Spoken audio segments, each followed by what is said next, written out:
We do have to leave the last minute of these remarks. We can join the House gaveling back in. You can watch the rest of this online, cspan.org. We're going to head now to the floor of the House, expected in for 1-minute speeches ahead of their work today on the Senate-passed bill to fund the federal government through mid-November. Current funding runs out on Monday.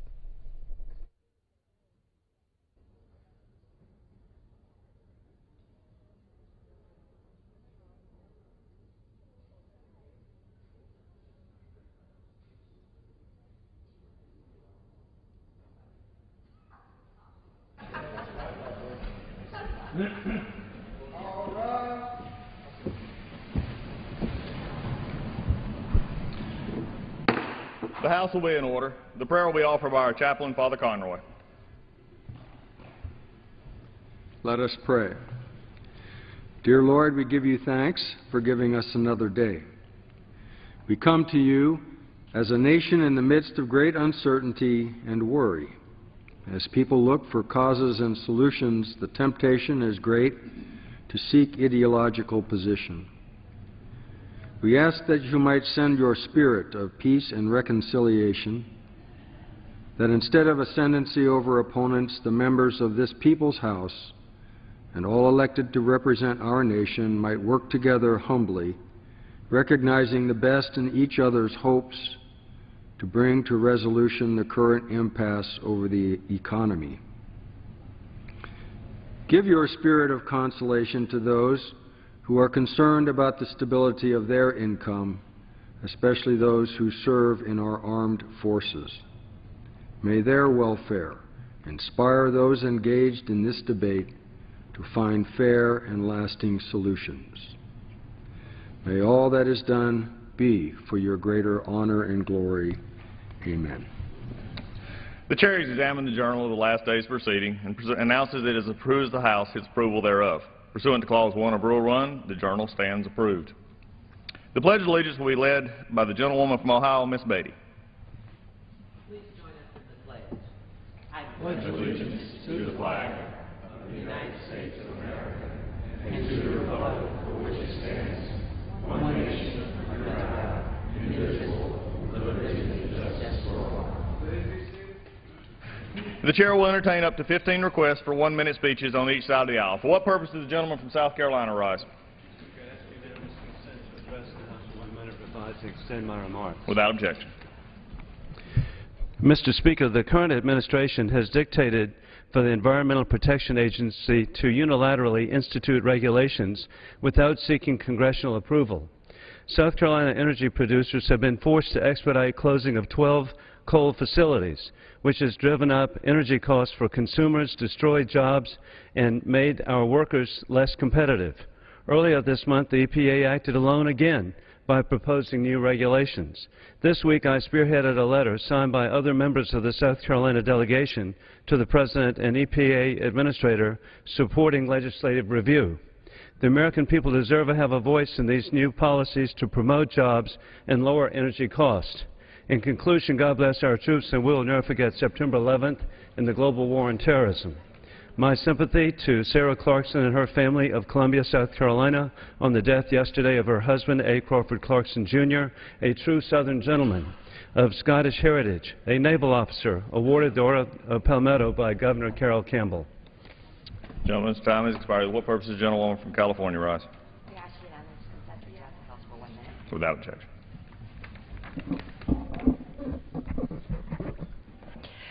Yet again, House Republicans have taken us down to the wire, refusing to pass a budget or pay our bills on time. As the Wall Street Journal asked recently of the GOP, are you nuts? If their antics force the government to shut down, our military, including people serving overseas right now, will not be paid on time. If they default on our bills, 10 million Americans won't receive their Social Security checks on time. Families will pay higher interest rates on their mortgages, loans, and credit cards. The last time Republicans took us to the brink, S&P downgraded our credit rating. If the GOP doesn't compromise, they could trigger a worldwide financial crisis and cause long-term economic damage.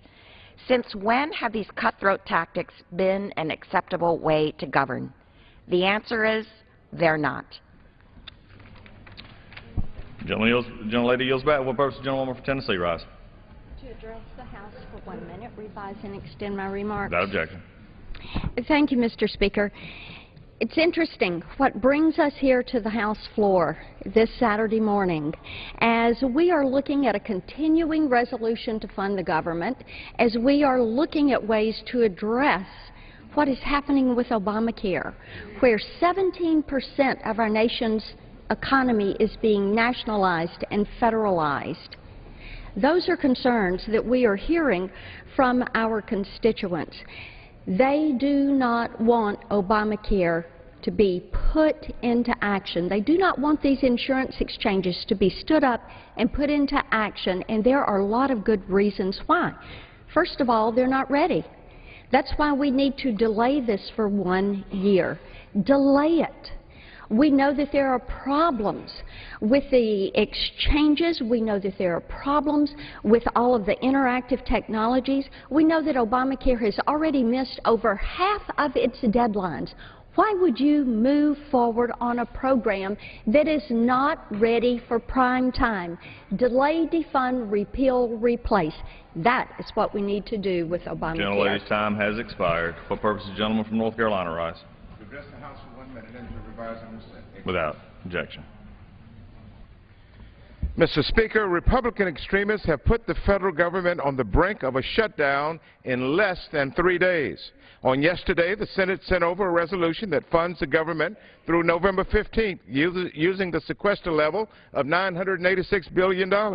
What is the Republican leadership going to do with this resolution that will keep the lights on through November 15th?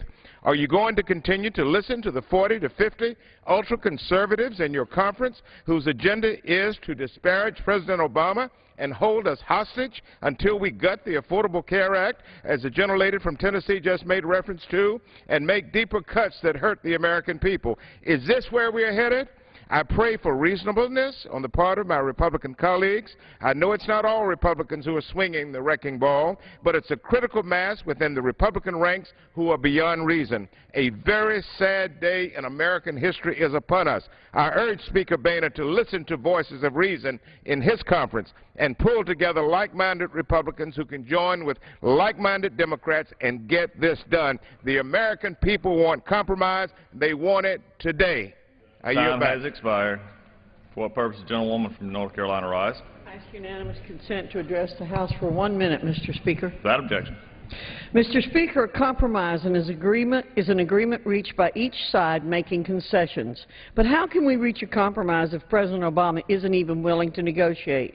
The President has said he will not negotiate raising the debt ceiling, even though every major attempt to deal with the deficit over the last 30 years has been tied to the debt limit. He will not negotiate delaying the individual mandate, even though he delayed the employer mandate until 2015. Will not negotiate repealing the medical device tax, even though 33 Democrats voted to do precisely that. However, he is willing to negotiate with labor unions and special interests over their objections to Obamacare. He is willing to negotiate with dictators who use chemical weapons against their own citizens. He is willing to negotiate with Iran. He's just not willing to negotiate with Congress, and he's not willing to listen to the American people who are demanding a reprieve from his half-baked health care law and real solutions to America's debt and deficit problems. I yield back. The gentlelady's time has expired. The gentlewoman from what purpose? The gentlewoman from Ohio rise. Without objection.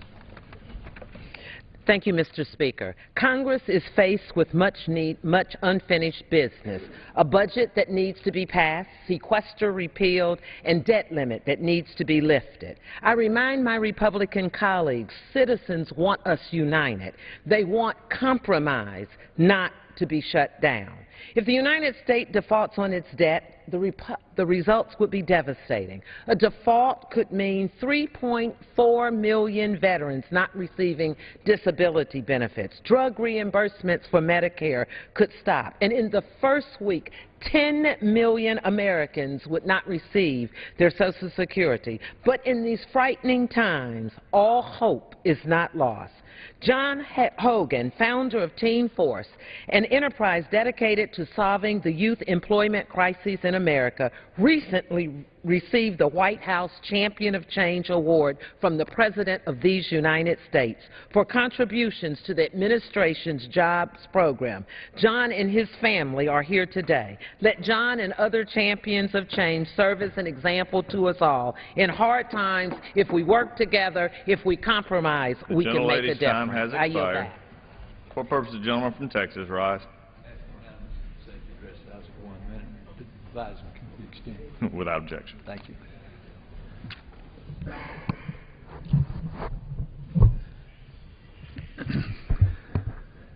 You know, we are just 3 days away from October the 1st, the day Obamacare's health care exchanges are scheduled to open. Yet, every constituent phone call, news headline, and report I come across further proves that this law is simply unaffordable and unworkable. On Thursday at 11:22 a.m., President Obama said, quote, "Most of the stories you'll hear about how Obamacare can't work is just not based on facts. We're only 5 days away from finishing the job." Exactly 23 minutes later, I received a news alert saying the White House postponed another portion of Obamacare, the sixth unilateral delay. Worse, in my home state of Texas, premiums will increase by 53% for young males and 11% for females. Mr. Speaker, I've heard the personal stories. I've seen the facts. Obamacare is unaffordable and unworkable. Americans want, need, and deserve patient-centered reforms, not this government nose-based health care. The gentleman's time has expired. For what purpose does the gentleman from Minnesota rise? Address the House for 1 minute. Without objection. Mr. Speaker, I remember being in this House not that long ago, August 2011, in which we were told that we've got to threaten the breaking the debt ceiling of the United States because of debt and deficit. Well, the deficit's come down. So here we are again threatening to harm the economic fortunes of Americans with a shutdown and even the debt ceiling, but we're not talking debt and deficit no more. Now we're talking Obamacare. My advice to my Republican colleagues is to try to overturn the Affordable Care Act at the ballot box. Oh, that didn't work. Or here's another piece of advice. Go to the court and try to have it found unconstitutional. Oh boy, that didn't work out either. Okay, we'll try to go through the regular legislative process. Oh, well, 43 times later, that didn't work. So now we're going to literally damage the economy of this nation. The fact is, this is wrong. It's going to hurt veterans, seniors. It's going to hurt children. It's going to hurt our parks. It's going to hurt our whole country. And I pray that my colleagues stop this. I yield back. The gentleman's time has expired. For what purpose does the gentleman from California rise?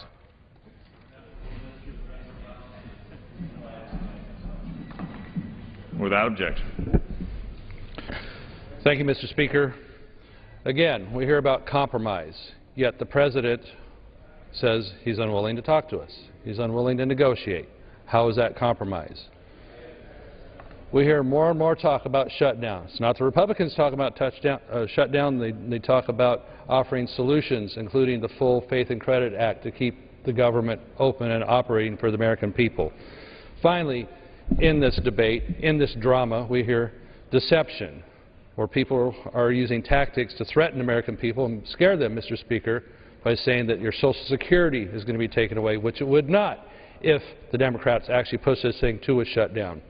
So let's stop the deception, and once again, stop the drama, which maybe my daughter would actually watch us on TV because she's sick of the drama at school. We're sick of the drama here. Let's get together and get this stuff done. We've got 48 hours or less to get this out. Let's work together, compromise, work with the President, work with the Senate, work amongst ourselves. I yield back. The gentleman yields back. For what purpose does the gentlewoman from Hawaii rise? Request unanimous consent to adjourn the House for 1 minute. Without objection. Thank you. Mr. Speaker, can you just tell me what's going on so I can tell my constituents? I can't believe we are here Saturday morning, 3 days away from a potential government shutdown with no plan from you. I can't believe that we're about 20 days away from the greatest nation on this earth, the United States, defaulting on our obligation with no plan from you. Mr. Speaker, being Speaker means leading. Mr. Speaker, the majority party, your party, has an obligation to all people of this great nation to lead. Instead, you choose to play games with people's livelihoods and the full faith and credit of our nation, the greatest nation on this earth. It is our nation, Mr. Speaker. Mr. Speaker, it is time for you to listen to the people. Don't shut down government. Don't play with the debt ceiling. It is time to listen, time to talk. I yield back. Gentlemen, this time has expired. For what purposes does the gentleman from Texas rise? Mr. Speaker, I ask permission to address the House for 1 minute. Without objection.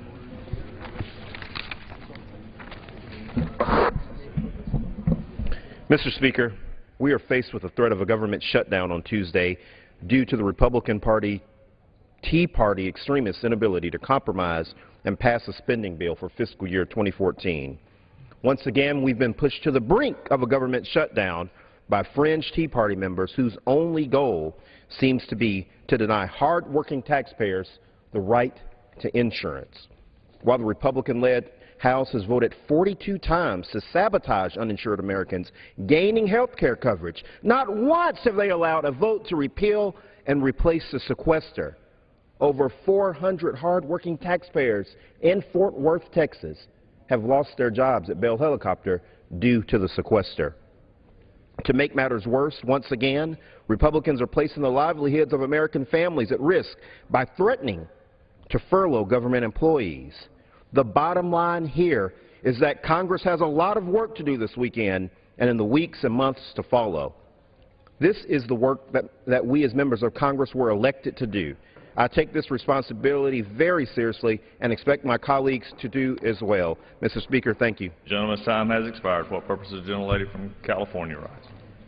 Can I ask permission to address the House for 1 minute? Without objection.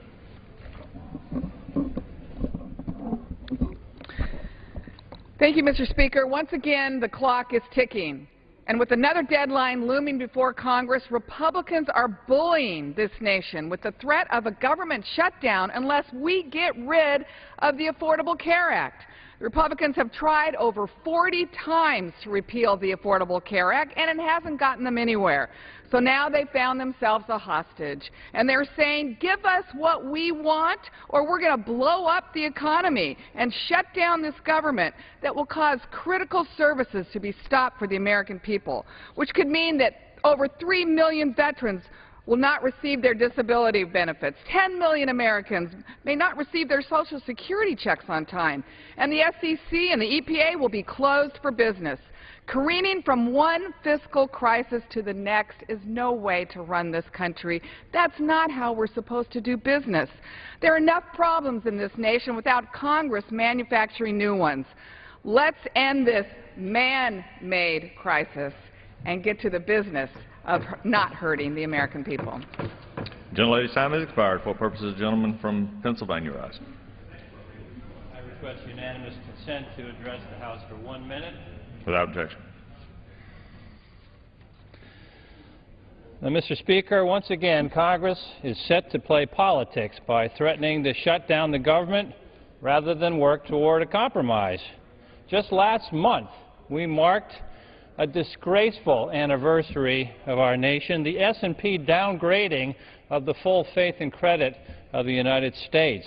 Gridlock and extremism did what wars, natural disasters, and other natural crises could not do, cause credit rating agencies to question whether or not America had the political will to pay its debts as they come due. Right now, we're faced with another deadline with the end of the fiscal year, fast approaching, a budget that needs to be passed, and a debt limit that needs to be lifted so we can continue to do business.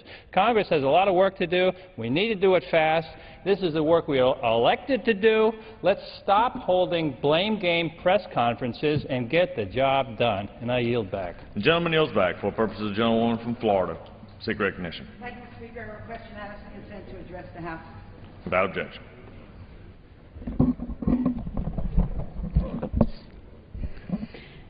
Mr. Speaker, with due respect to my friends on the other side of the aisle, this shutdown talk has evolved to ridiculousness. To quote Dr. Seuss, when beetles fight these battles in a bottle with their paddles and the bottle's on a poodle and the poodle's eating noodles, they call this a muddle puddle, Tweedle poodle, beetle noodle, bottle, paddle, battle.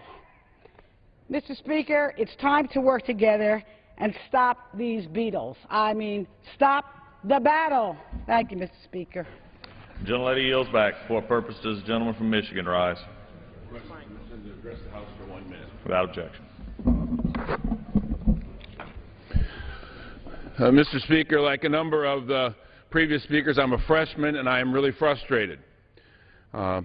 Frustrated because we haven't done our job, but mostly frustrated because I continually hear the talking points spouted that the President will not negotiate. And that's the reason that we're in the position we're in.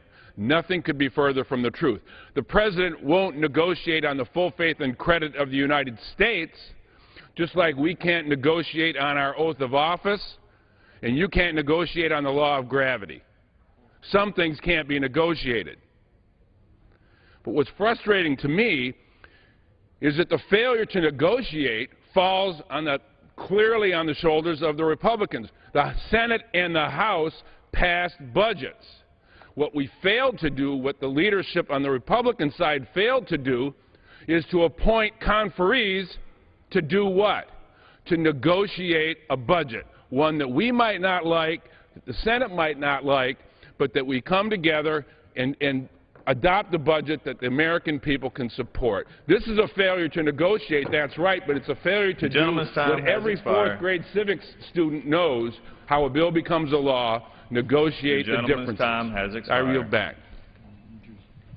What purpose does the gentleman from New Jersey rise? Address the House in 1 minute, Mr. Speaker. Without objection. Mr. Speaker, I heard the same thing on the Republican side of the aisle. Why doesn't the President compromise?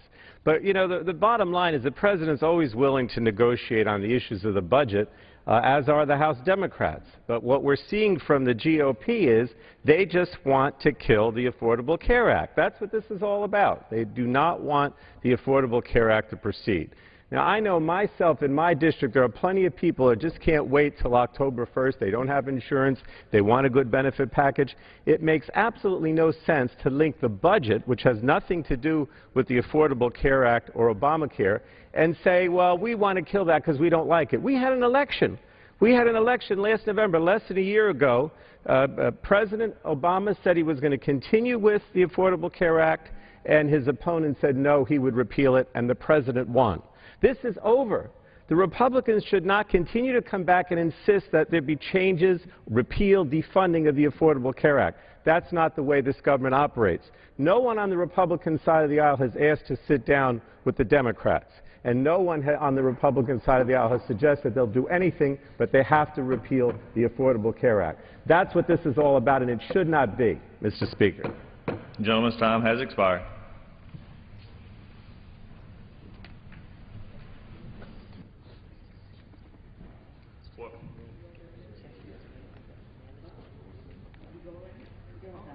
Gentlelady from Texas, seek recognition. To address the House for 1 minute and revise and extend my remarks. Without objection. Speaker, we're here on a Saturday, and we're probably in the I don't believe it crowd, not because we are here on a Saturday, because the people's business must be done. I hope that the backdrop of the UN resolution that dealt with 15 countries that stood together to bind themselves against Syria's holding of chemical weapons may be an example for the coming together of this body. Something historic happened because people listened to each other. And I would hope that as we move towards some mode of peace, as we work to reconcile the terrible violence in Syria, the killing of Syrians, but first by ensuring that those chemical weapons do no harm to anyone in this world. I hope the Republicans can listen and understand that it is always the other person's interest that should be promoted and put first. And that is to say that this nation must fund itself and we must pay our bills. A good lesson for once from the United Nations we all would do well to understand we can work together. I yield back.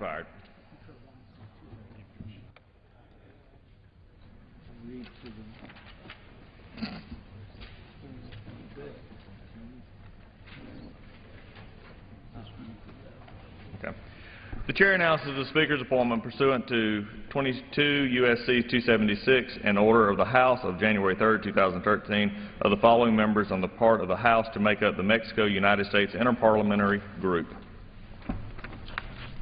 Mr. Pastor of Arizona, Ms. Linda Sanchez of California, Mr. Gene Green of Texas, Mr. Polis of Colorado, and Mr. Gallego of Texas.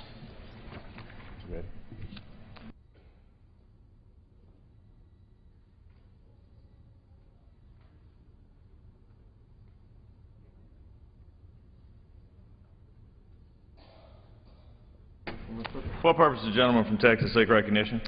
Good afternoon, Mr. Speaker. Mr. Speaker, by the direction of the Committee on Rules, I call up House Resolution 361 and ask for its immediate consideration. The clerk will report the resolution. House Calendar Number 56, House Resolution 361, resolved that the requirement of Clause 6A of Rule 13 for a two-thirds vote to consider a report from the Committee on Rules on the same day it is presented to the House is waived with respect to any resolution reported through the legislative day of September 30th, 2013, relating to any of the following. 1. A measure making continuing appropriations for the fiscal year ending September 30th, 2014.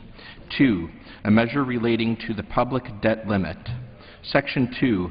Upon adoption of this resolution, the House hereby 1.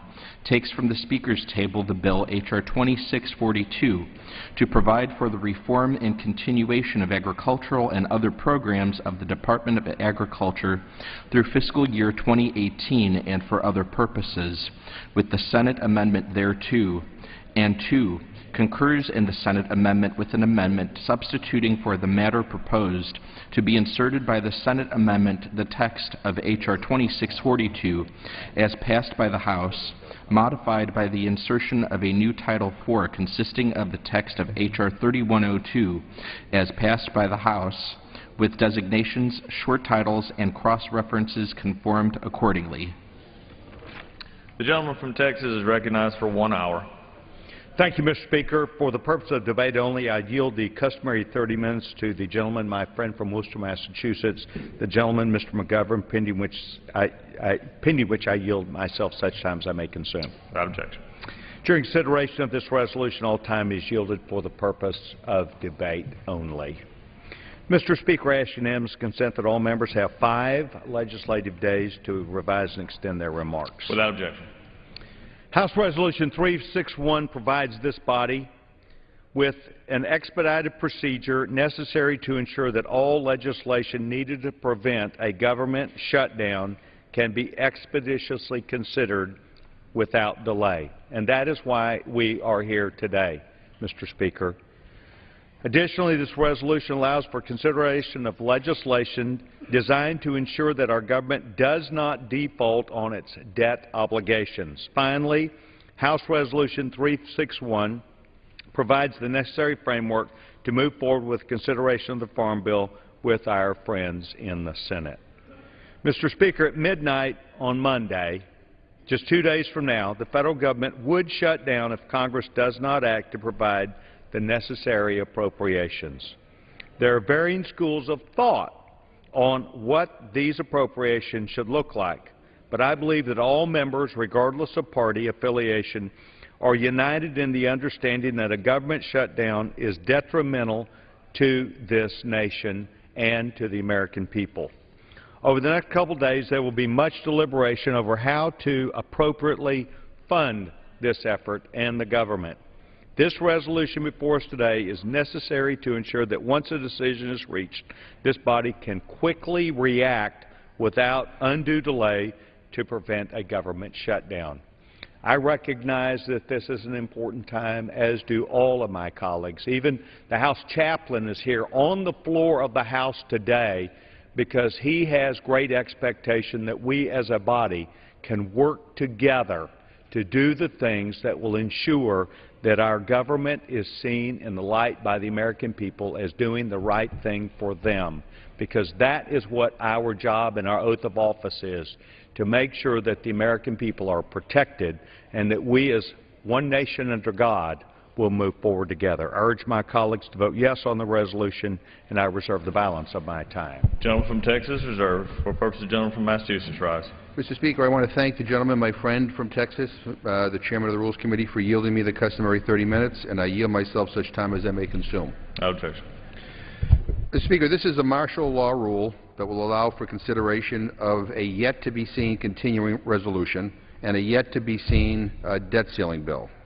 This martial law rule also adds to the Farm Bill the dreadful and hurtful cuts to food stamps that the Republicans approved last week, a cut that will throw 3.8 million people off the program, including 170,000 unemployed veterans. This was a truly awful piece of legislation, and the way the Republicans continue to diminish the plight of poor people, the way they continue to beat up on programs that benefit them, stuns me. It takes my breath away. Mr. Speaker, once again, the Republican majority is back on the House floor, trampling upon regular order and eliminating any possibility of a fair and transparent legislative process. When the majority assumed control of this chamber in 2011, they promised to adhere to regular order. On March 10, 2010, National Journal reporter Major Garrett asked Speaker John Boehner, and I quote, "If you are Speaker, will you ever bring a bill to the floor that hasn't been true to the three-day rule?" Speaker Boehner replied with one word, and I quote, "No," end quote. In the same interview, Congressman Boehner said, and I quote, "We need to stop writing bills in the Speaker's office and let members of Congress be legislators again. We have nothing to fear from the battle of ideas," end quote. Those promises seem a million miles away today. Sadly, since that time, the Republican majority has repeatedly violated their own promises of openness and transparency. 33 times the majority has violated its own three-day promise and rushed legislation to the House floor. They have avoided the committee process and brought legislation straight to the House floor 48 times. And despite promising to let the House work its will, the majority has approved 157 closed or structured rules and just 31 open or modified rules. In short, the majority has shut out the Democrats and shut out many Republicans and shut down the democratic process. Now, why have they done this? Not because they are letting the House work its will. They have abandoned regular order because an extreme faction of the Republican Party is so uncompromising that they are willing to shut down our government or implode our economy unless they get their way. As a potential government shutdown looms just a couple of days from now, we still do not know what the Republican majority is planning to do. What we do know is that whatever they propose will have been written behind closed doors in an attempt to appease the most extreme elements of the Republican conference. Mr. Speaker, time is running out. Now more than ever, the American people deserve a fair and transparent legislative process so that we can keep our government open and our economy on track. Implementing martial law, as this rule would do, would be a step in the wrong direction, and I urge my colleagues to reject today's rule and protect our democratic process. Now, finally, Mr. Speaker, I would strongly urge my Republican friends not to shut this government down. Now, we've heard rumors that behind closed doors, the Republicans are gathering and trying to figure out what to do, and I know that you have to check with Ted Cruz before you bring anything to the House floor. But the rumors that we're hearing is that what you're proposing is even more right-wing than what the Senate has already rejected. In other words, a non-starter. I would urge my friends, do not put the American people through yet another manufactured crisis that will do great damage to our economy. Stop the drama. This has become theater of the absurd. I am praying that there are some grown-ups in the Republican conference who will take charge and avoid an unnecessary shutdown by passing a clean CR and also by passing a clean debt ceiling bill that isn't porked up with Tea Party sweeteners. Time is running out. The American people are frustrated. It's time to get real. This isn't a game.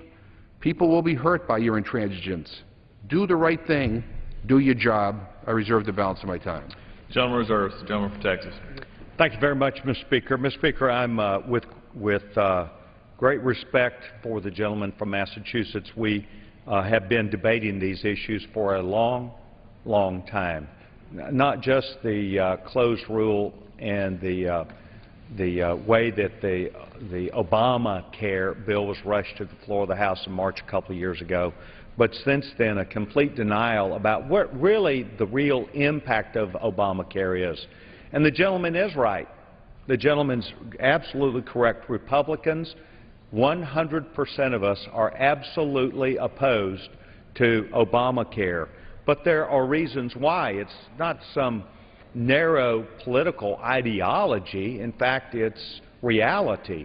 And the reality is, and I'll lay these out in several different formats, Mr. Speaker, just to make it easy for the American people to understand what we're talking about. The cost to taxpayers. I know we were told won't be any cost to taxpayers, but in fact, $716 billion cut to Medicare. That means senior care. This Obamacare cuts seniors' care to take $716 billion out of Medicare to pay for Obamacare. That's wrong. That is taking this out on America's seniors. Next, there will be $1.8 trillion that we know about that will be spending over the next decade alone to fund Obamacare. Cost to families. On average, I'm from Dallas, Texas. On average, Texas families face a potential premium increases from 5 to 43% in the individual market and 23% increase for small groups. That's the little bit that we know about what the announcement that came out the other day could be up to 43% increase. The cost to employers. Well, the cost to employers is also a cost to their workers, is a cost to the economy, is a cost to stock prices, which people have their pensions in. Recently, Delta Airlines announced that Obamacare will cost the company $100 million in increased premiums in just 1 year.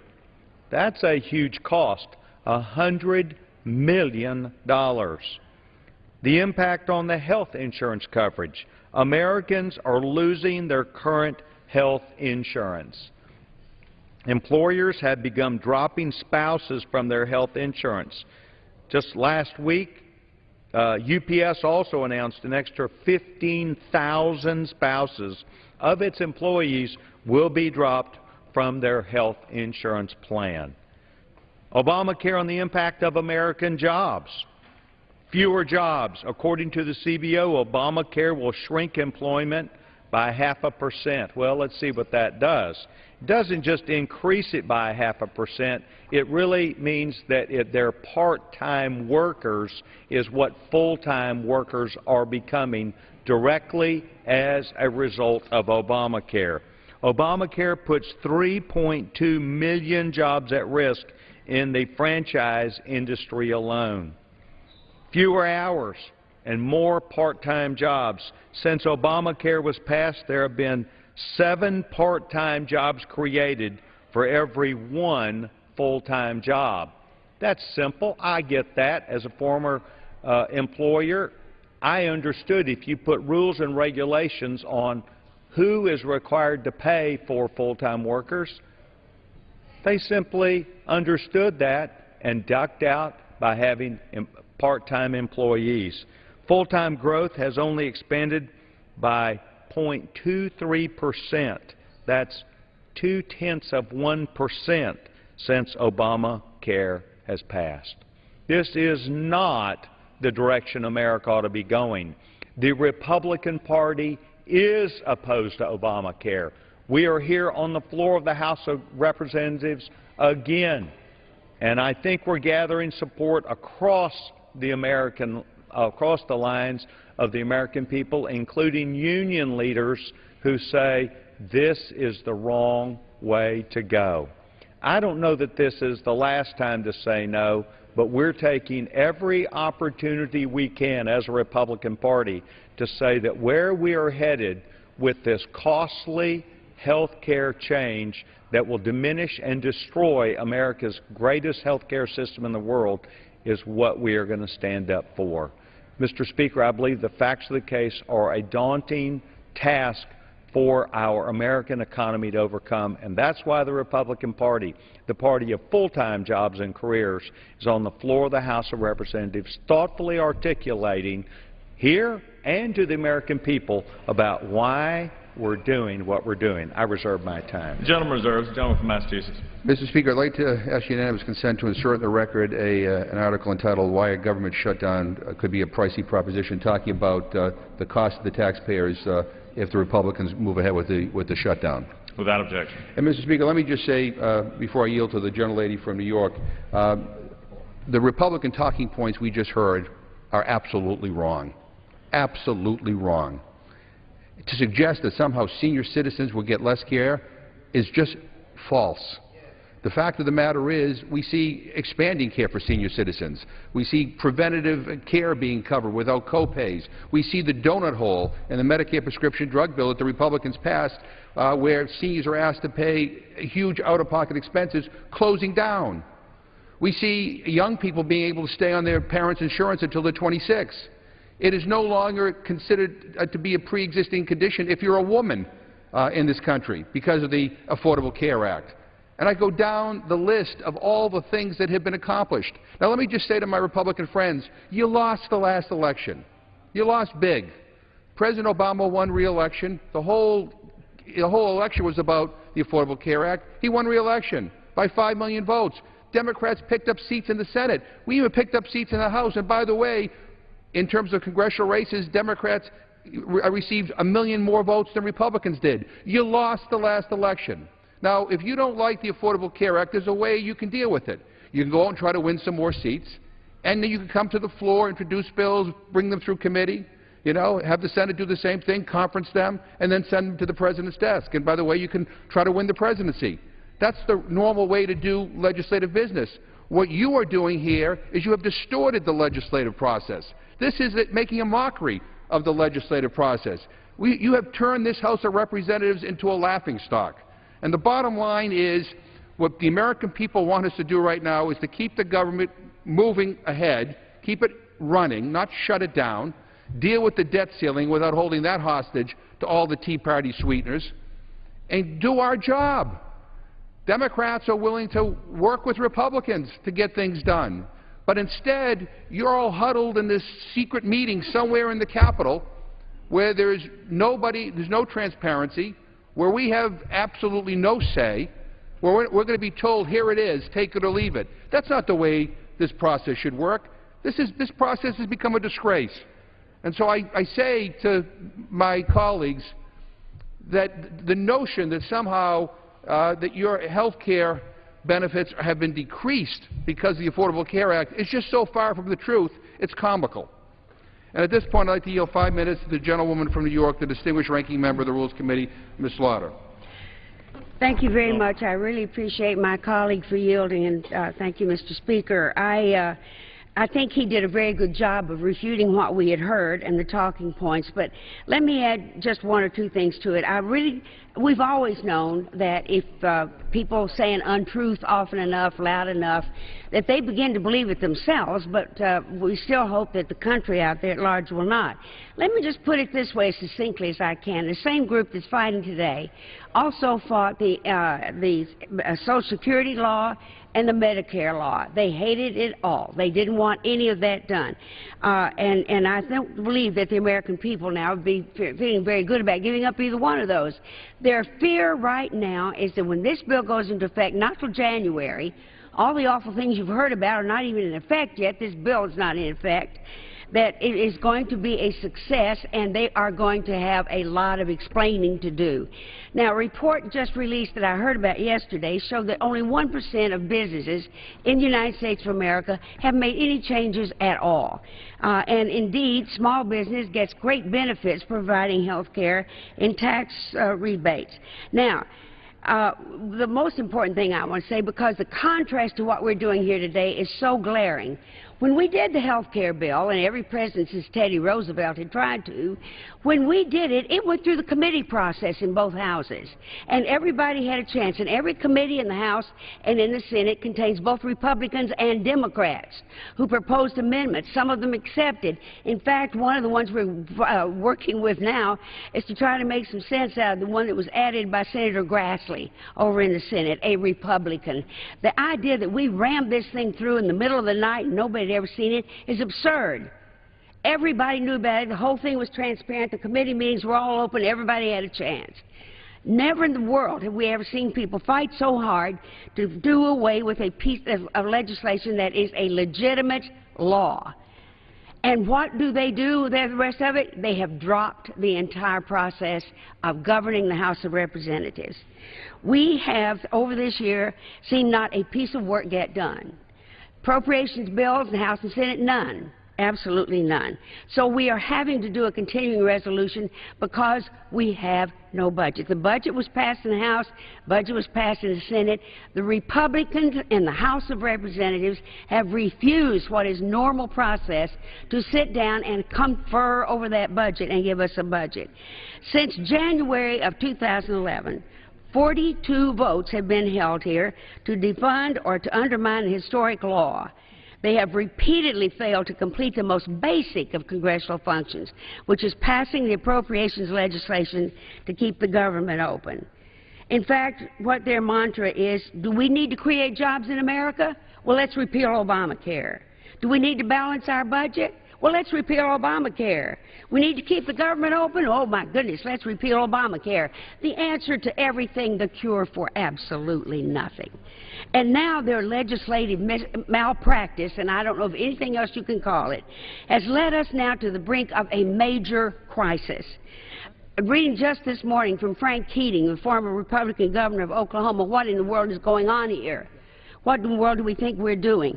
As they begin to see the consequences of their actions, they are doubling down, putting forth a list of demands that even the greediest child on Christmas morning would be put to shame. In exchange for averting government shutdown and a global economic crisis, the House majority considers making the following demands: a one-year delay of the individual mandate, which would gut the health care law; the implementation of Congressman Ryan's tax reform plan, which does away with Medicare, by the way, despite the fact that voters, as my colleague said, rejected his draconian vision as he ran for vice president last year. The repeal of Dodd-Frank, which, may I ask for an additional minute? I yield the gentleman an additional 1 minute.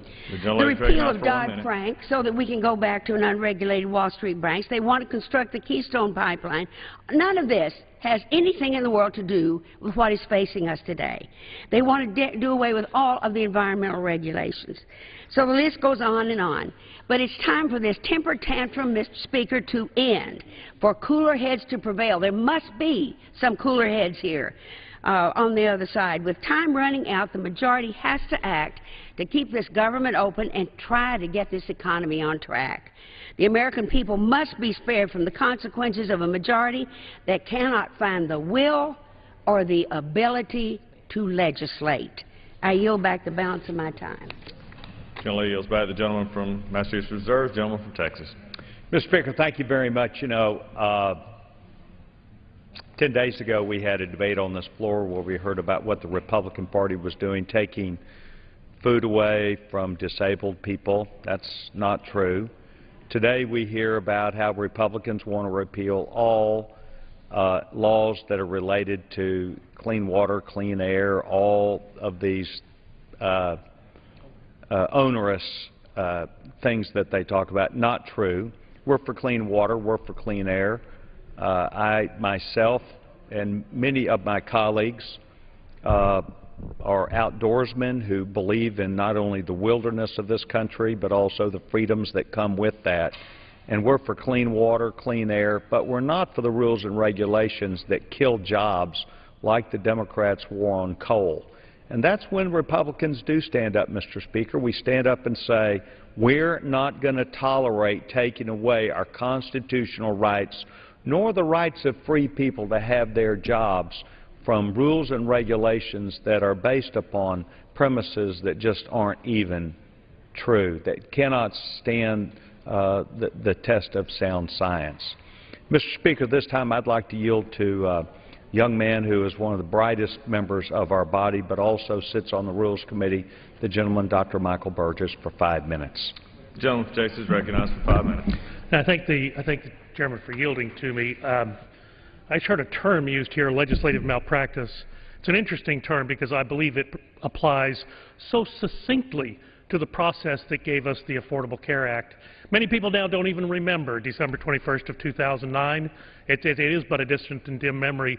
But on that very night, on the longest and darkest evening of the year, the Senate held a cloture vote to allow the Affordable Care Act to proceed to a vote on the full Senate. And it passed, the 60-vote margin. On Christmas Eve, the Affordable Care Act passed by that same 60-vote margin, right ahead of a big snowstorm because all the senators wanted to get out of town. But let's think about this for a minute. Were there hearings on 3590 in the House of Representatives? No, there were not. There were health care hearings, to be sure. Those led to a big explosive growth in attendance at our town halls in the summer of 2009. But there was never a hearing on H.R. 3590, save the hearing in the Rules Committee the night before it came to the floor of the House in March of 2010. The hearings on H.R. 3200 were vastly different from the law as is written in H.R. 3590. And here's the real crux, Mr. Speaker. Here is what is really wrong and why Washington is in such a lather right now. The Affordable Care Act was never intended to become law. It was a vehicle to get the senators home on Christmas Eve before the snowstorm. It was never intended to be law. The law that was passed by the Senate was a rough draft. It's equivalent to saying the dog ate my homework, so I turned in the rough draft, and unfortunately the rough draft got signed into law the following March. And that's why there is so much difficulty with this. You know, HR directors across this country, labor lawyers across this country are just literally pulling their hair out trying to make heads or tails of what they are required to do under the law. They get conflicting information from people at the federal agencies. Goodness knows, in our committee hearings on energy and commerce, we have yet to have an administration person come in and really be prepared to answer our questions. What they are prepared to do is to try to mislead us and try to fill the time, try to filibuster and live through the hearing of the day and then get on to whatever it is they do. I asked the director of the Center for Consumer Information and Insurance Oversight just last week, will you be ready on October 1st? A yes or no question. I asked for a simple yes or no answer. He gave me a long, convoluted answer about people going online and this, that, and the other. And I said, you can't answer the question yes or no. He repeated his long discourse.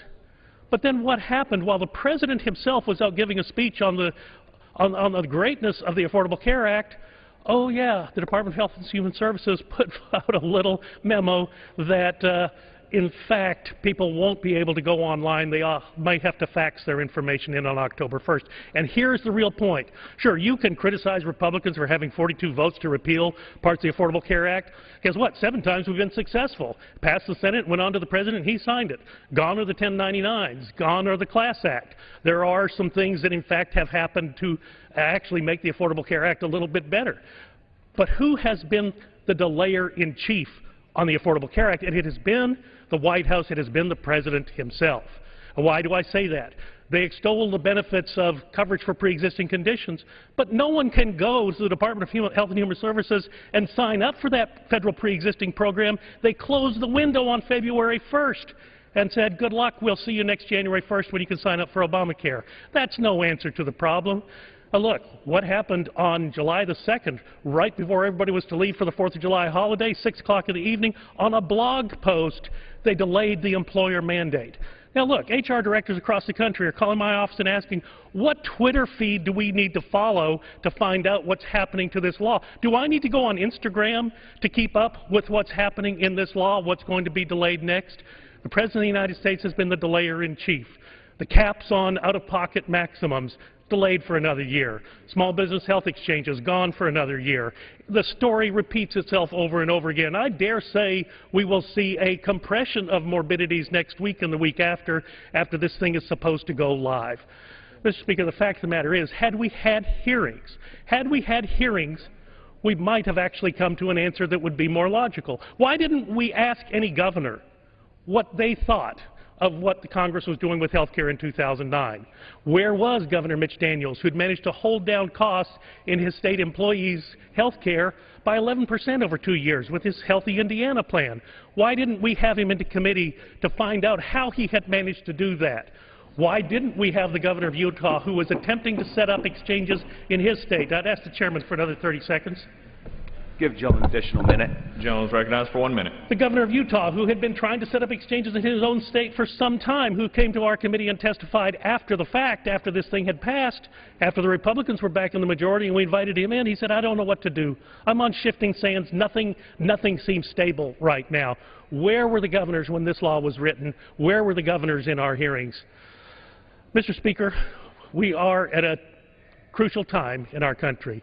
The House is going to put forward legislation today that will keep our government open and funded. I pray that Harry Reid and the President of the United States will not shut the government down. I yield back the balance of my time. The gentleman yields back. The gentleman from Texas reserves. The gentleman from Massachusetts. Mr. Speaker, oh my goodness. First of all, I would say the gentleman from Texas who just went on this kind of diatribe trashing the President of the United States and the Affordable Care Act, rather than doing that, maybe he can enlighten us about what's going on in that secret meeting downstairs. What has the right wing decided to do in terms of bringing a CR to the floor or debt ceiling? I'm happy to yield to him 10 seconds to tell me what's going on downstairs. Can you tell us what's going to the floor? Because I was referring to the other gentleman from Texas, but if this gentleman from Texas can inform us what, in fact... I certainly can, and I appreciate the gentleman. I yield the gentleman 10 seconds. Thank you very much. We're gathering our ideas together, and we're going to come to this floor of the House this afternoon and, with resolve, help the American people. I thank the gentleman for asking. That's not particularly enlightening, but let me ask the gentleman, are we going to have any hearings on what is being decided in the back room somewhere in the Capitol here? Are we going to have members that are going to be able to offer amendments, or are we just going to be given something and told take it or leave it? I yield the gentleman 10 seconds. Thank you very much. I appreciate the gentleman engaging me. An announcement's been made, Mr. Speaker, that the Rules Committee will be in this afternoon to do just that. I thank the gentleman. Yeah, well, in other words, none of the committees of jurisdiction that oversee a lot of the issues in the CR